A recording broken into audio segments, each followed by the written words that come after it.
आप सभी मित्रों का मैं अभिषेक स्वागत करता हूं आपके अपने YouTube चैनल अभी स्टडी 95 पर। दोस्तों आज के टॉपिक में लेकर आया हूं लाइट। दोस्तों वेरी इंपॉर्टेंट टॉपिक है, हर एग्जाम में क्वेश्चंस बनते हैं, तो आप प्लीज़ वीडियो अंत तक देखिएगा, पूरी वीडियो देखिएगा। आज के टॉपिक में हम बात करेंगे प्रकाश का परावर्तन, प्रकाश का अपवर्तन, प्रकाश का पूर्ण आंतरिक परावर्तन, प्रकाशिक तंतु प्रकाश का वर्ण विक्षेपण, प्रकाश का प्रकीर्णन। दोस्तों आज के वीडियो में हम 6 टॉपिक से रिलेटेड जितने भी एग्जाम्पल और क्वेश्चंस बनते हैं सभी को डिटेल से पढ़ाऊंगा, तो आप पूरा वीडियो देखिएगा।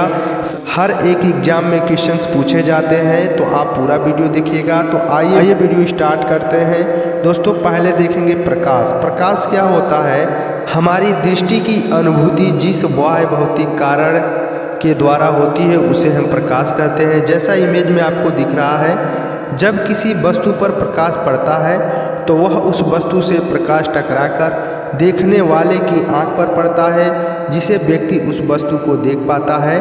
तो दोस्तों ध्यान दीजिए, इमेज से आप समझ गए होंगे कि प्रकाश किसे कहते हैं। कुछ प्रकाश से रिलेटेड इम्पोर्टेंट पॉइंट हैं।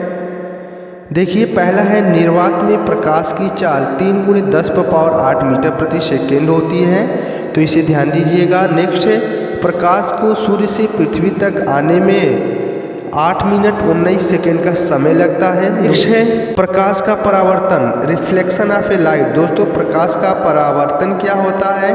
प्रकाश के चिकने पृष्ठ से टकराकर वापस लौटने की घटना को प्रकाश का परावर्तन कहते हैं। दोस्तों रिफ्लेक्शन ऑफ ए लाइट, यदि अगर कोई प्रकाश किसी चिकने तल से टकराकर वापस लौट जाती है तो इस घटना को रिफ्लेक्शन ऑफ ए लाइट कहते हैं, जैसा कि आपको इमेज में दिख रहा है। तो प्रकाश का परावर्तन के नियम। दोस्तों परावर्तन के 2 नियम होते हैं, इस पॉइंट को ध्यान दीजिएगा। Law of reflection. दोस्तों पहला नियम है, आपतन कोण परावर्तन कोण के बराबर होता है। आपतन कोण को I से और परावर्तन कोण को R से प्रदर्शित करते हैं। नेक्स्ट है आपतित किरण आपतन बिंदु पर अभिलंब तथा परावर्तित किरण एक ही समतल में होते हैं, जैसा कि आपको इमेज में दिख रहा है। आपतित किरण आपतन बिंदु पर अभिलंब तथा परावर्तित किरण एक ही समतल में होते हैं। देखिए परावर्तन के कुछ उदाहरण हैं। पहला है दर्पण में प्रतिबिंब का बनना और दूसरा है तारों का चमकना।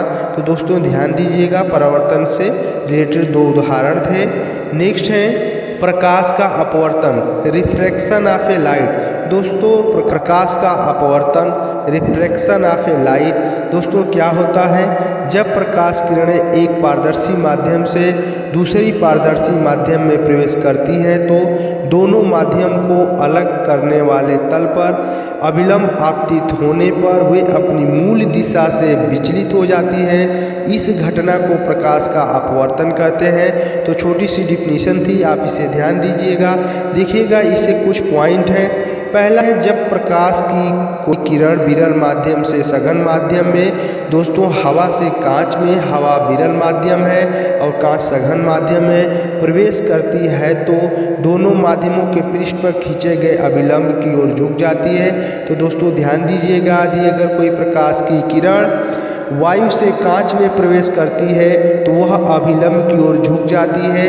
दोस्तों वायु विरल माध्यम है और कांच सघन माध्यम है, तो इसे ध्यान दीजिएगा, एग्जाम में क्वेश्चंस बनते हैं। नेक्स्ट है, जब प्रकाश किरण सघन माध्यम से विरल माध्यम में प्रवेश करती है तो वह अभिलंब से दूर हट जाती है, जैसा कि इमेज में आपको दिख रहा है कि सघन माध्यम से अगर कोई प्रकाश किरण विरल माध्यम में प्रवेश करती है तो वह अभिलंब से दूर हट जाती है। नेक्स्ट है, जब प्रकाश किरण अभिलंब के समांतर प्रवेश करती है तो उसके पथ में कोई परिवर्तन नहीं होता है और वह बिना झुके सीधी निकल जाती है। दोस्तों इंपॉर्टेंट पॉइंट है, अगर कोई प्रकाश किरण अभिलंब के समांतर अगर प्रवेश करती है तो उसके मार्ग में कोई भी परिवर्तन नहीं होगा और वह सीधे बिना झुके सीधे निकल जाएगी। तो इसे ध्यान दीजिएगा। इस देखिए अपवर्तन के नियम। दोस्तों अपवर्तन के नियम 2 होते हैं, इसे ध्यान दीजिएगा। अपवर्तन के 2 नियम में पहला नियम है आपतित किरण, अपवर्तित किरण तथा अभिलंब तीनों एक ही तल में स्थित स्थित होते हैं दोस्तों। पहला नियम है अपवर्तन का, आपतित किरण, अपवर्तित किरण, अभिलंब तीनों एक ही तल में स्थित होते हैं। नेक्स्ट है किसी दो माध्यमों के लिए आपतन कोण की ज्या तथा अपवर्तन कोण की ज्या का अनुपात एक नियतांक होता है, जैसा कि आपको दिख रहा है म्यू बराबर sine I upon sine R, जिसे स्नेल्स लॉ भी कहते हैं। दोस्तों ध्यान दीजिए, यहाँ पर आई आपतन कोण और आर अपवर्तन कोण है, तो इस पॉइंट को ध्यान दीजिएगा। देखिए दोस्तों, तो यहाँ पर नियतांक है, उसे हम पहले माध्यम के सापेक्ष दूसरे माध्यम का अपवर्तनांक भी कहते हैं। देखिए प्रकाश के अपवर्तन के कारण घटने वाली कुछ घटनाएं हैं जो एग्जाम में यहाँ से क्वेश्चन पूछे जाते हैं। रात्रि के समय तारों का टिमटिमाना, नेक्स्ट से पानी में पड़ा सिक्का का तली से ऊपर दिखाई देना, जल के अंदर पड़ी हुई मछली वास्तविक गहराई से कुछ ऊपर उठी हुई दिखाई पड़ती है, नेक्स्ट से द्रव में डूबी हुई सीधी छड़ टेढ़ी दिखाई पड़ती है, सूर्योदय के समय कुछ समय पहले तथा सूर्यास्त के कुछ समय बाद सूर्य क्षितिज से नीचे दिखाई देता है। तो दोस्तों यह सभी प्रकाश के अपवर्तन के कारण घटने वाली घटनाएं हैं जो एग्जाम में पूछे जाती हैं, तो इसे आप ध्यान दीजिएगा। सभी उदाहरण महत्वपूर्ण हैं जो आपके दैनिक जीवन में हमेशा देखने को मिलते हैं, तो एग्जाम में क्वेश्चंस यहीं से पूछे जाते हैं, तो इस पॉइंट को ध्यान दीजिएगा।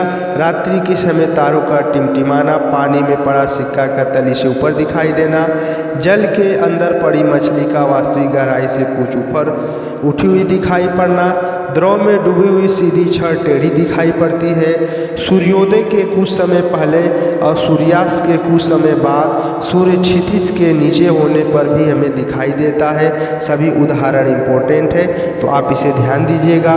देखिए दोस्तों, प्रकाश का पूर्ण आंतरिक परावर्तन क्या होता है? Total internal reflection of A light.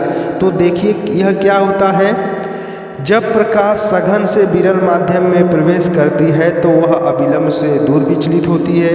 यदि आपतन कोण का मान और बढ़ाया जाए तो एक निश्चित अवस्था में अपवर्तन कोण 90 अंश हो जाता है। इस अवस्था में आपतन कोण को क्रांतिक कोण कहते हैं, क्रांतिक कोण को हम क्रिटिकल एंगल भी कहते हैं। यदि अगर आपतन कोण क्रांतिक कोण से बड़ा हो जाता है तो प्रकाश फिर उसी माध्यम में वापस लौट आती है, तो इस घटना को पूर्ण आंतरिक परावर्तन कहते हैं, जैसा कि इमेज में आपको दिख रहा है। देखिए, पूर्ण आंतरिक परावर्तन के दो आवश्यक शर्तें हैं। पहली शर्त क्या है? वेरी वेरी इंपॉर्टेंट है, प्रकाश सघन माध्यम से विरल माध्यम में जा रहा हो। पहली इसकी शर्त है प्रकाश सघन माध्यम से विरल माध्यम में जा रहा हो। दोस्तों एग्जाम में पूछा गया है। नेक्स्ट है आपतन कोण क्रांति कोण से बड़ा होना चाहिए। दोस्तों अब देखिए पूर्ण आंतरिक परावर्तन के उदाहरण। दोस्तों पूर्ण आंतरिक परावर्तन के उदाहरण दैनिक जीवन में देखने को मिलते हैं। पहला है हीरे का चमकना। कुछ नोट पॉइंट है, हीरा का क्रांति कोण 24.4 अंश होता है। नेक्स्ट है हीरा का अपवर्तनांक 2.42 होता है। तो ध्यान में पूछा गया है हीरा का क्रांति कोण 24.4 अंश होता है, हीरा का अपवर्तनांक 2.42 होता है। तो पूर्ण आंतरिक परावर्तन के उदाहरण हैं, और भी उदाहरण हैं उसको हम देखेंगे। स्थान में मरीचिका दिखाई देना। दोस्तों नेक्स्ट है कांच पर चटका हुआ भाग चमकीला दिखाई देता है। पानी में पड़ी हुई परख नीली चमकीली दिखाई पड़ती है। कालिक से पोता हुआ गोला चमकता है। पानी में हवा भरे बुलबुले एयर बबल चमकते हैं। और नेक्स्ट है प्रकाशिक तंतु ऑप्टिकल फाइबर। यह सभी पूर्ण आंतरिक परावर्तन के उदाहरण हैं जो हमारे दैनिक जीवन में देखने को मिलते हैं, और दोस्तों यहीं से क्वेश्चंस पूछे जाते हैं, और यह सभी क्वेश्चन प्रीवियस ईयर के एग्जाम में आए हुए हैं। तो आप सभी उदाहरण को ध्यान से समझिएगा, क्वेश्चंस बनते हैं।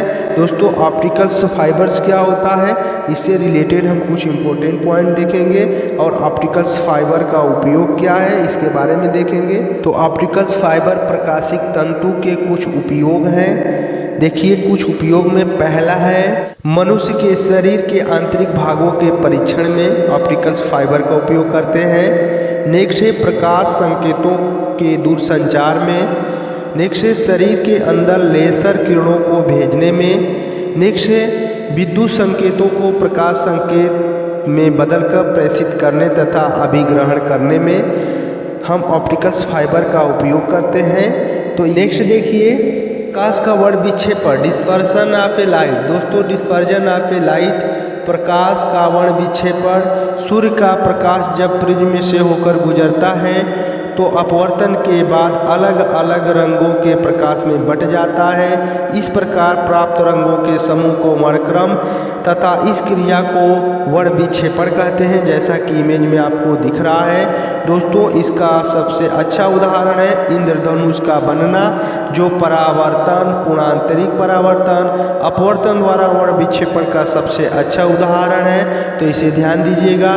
जैसा कि वर्ण विक्षेपण में आपको दिख रहा है, सूर्य का प्रकाश जब प्रिज्म से होकर गुजरता है तो यह अलग अलग रंगों में बंट जाता है और इन रंगों के समूह को हम स्पेक्ट्रम कहते हैं तथा इस पूरी क्रिया को वर्ण विक्षेपण कहते हैं। तो इसे ध्यान दीजिएगा, इम्पोर्टेंट है।